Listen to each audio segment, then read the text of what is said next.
Right now, over 600,000 Americans are homeless and living out on the streets. Some of them have been there for years. And the sad part is, we just keep getting worse. In fact, homelessness has been on the rise since 2019 and growing at a rate of 3% per year. That's why I'm making this video today, because if it continues like this, we will soon have a whole generation of homeless people. It's shocking that in America, one of the wealthiest countries in the world, we can't even take care of all our citizens. And even more shocking is that in certain cities, it's become totally normal to walk past a homeless person begging for money. But despite how common it's become, it's not normal at all. There's nothing normal about seeing an innocent person go through something so traumatic. That's why I'm going to show you what's really happening right now in America with the homeless epidemic. Because after you see what's really happening, you'll understand why millions of Americans are scared and what they're doing right now to protect themselves. But before we go into that, I want to tell you about my good friend Robert Kiyosaki. Most of you probably know him from his No.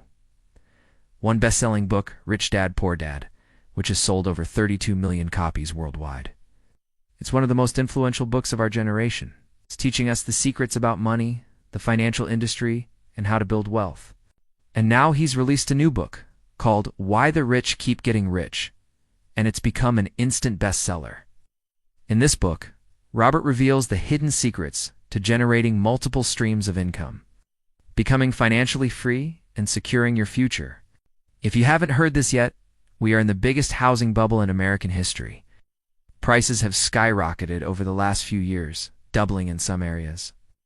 But with rates now going up, prices are starting to fall.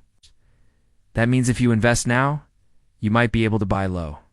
And the best way to do that is by investing in real estate. Robert explains in his new book, many wealthy people built their fortunes by investing in real estate. However, most investors don't do it correctly, especially when things get tough. The truth is, recessions are actually the best time to find amazing deals and make the most profit. So if you want to learn how to take advantage of this unique opportunity and start building your own real estate portfolio, you need to check out his new book, Why the Rich Keep Getting Rich. When I read the book, it blew me away. He goes through step by step exactly how to start investing and how to invest in yourself. It's honestly one of the best books I've ever read, and I highly recommend it to anyone who wants to achieve financial freedom. Now let's get back to the video. For those who don't know, over the last 2 years, we've seen the homeless population grow at a rate of 3% each year. Sounds pretty small, until you realize that's 20,000 people every single year. On top of that, life expectancy has been declining since 2018 and only getting worse. In fact, in 2020, life expectancy dropped to 77 years old, which is the lowest it's been since 1996. And according to CDC data, the leading causes are heart disease, cancer, and accidents. All of this is really bad news, but it doesn't stop there. We also have a major mental health crisis in our country. According to the National Alliance on Mental Illness, nearly 1 in 5 U.S. adults live with a mental illness. And another study shows that 60% of Americans will experience a mental health crisis in their lifetime. But the biggest problem is that most people who need help never get it. That's why mental illness is one of the leading causes of death and homelessness. A recent study found that almost half of the homeless population has a serious mental illness. But unfortunately, it seems like we're doing everything we can to make the situation worse.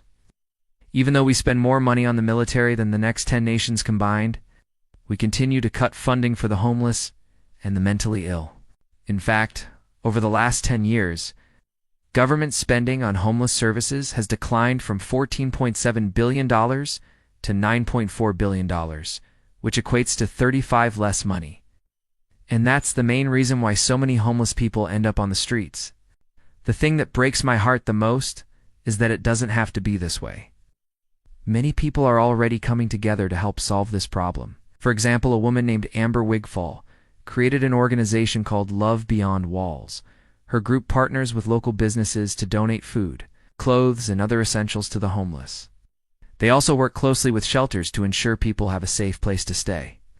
Since she started her organization, she's helped thousands of people get off the streets and live a more normal life. Or how about Gary, who created a nonprofit called Restoring Broken Windows? This organization was started after he noticed that most homeless people had no way to charge their phones or access the internet. He realized this was a huge barrier to getting a job and getting back into society. So instead of sitting around complaining about it, he did something about it. He set up charging stations throughout the city where homeless people could charge their devices, even went as far as buying laptops and tablets for those who needed them. Since then, over 85% of people he's helped have gotten jobs and moved into permanent housing. These are just two examples of people who are making a difference, but they couldn't have done it without the help of others. And that's why I'm asking you to join me in this mission to help the homeless. There are 3 ways you can do this. First, you can donate money to organizations that help the homeless. Second, you can volunteer your time. And third, you can spread awareness. By spreading the word, more people will be inspired to help out too. We can't afford to wait any longer. We must take action now. If you don't believe me, just look at what's happening around you.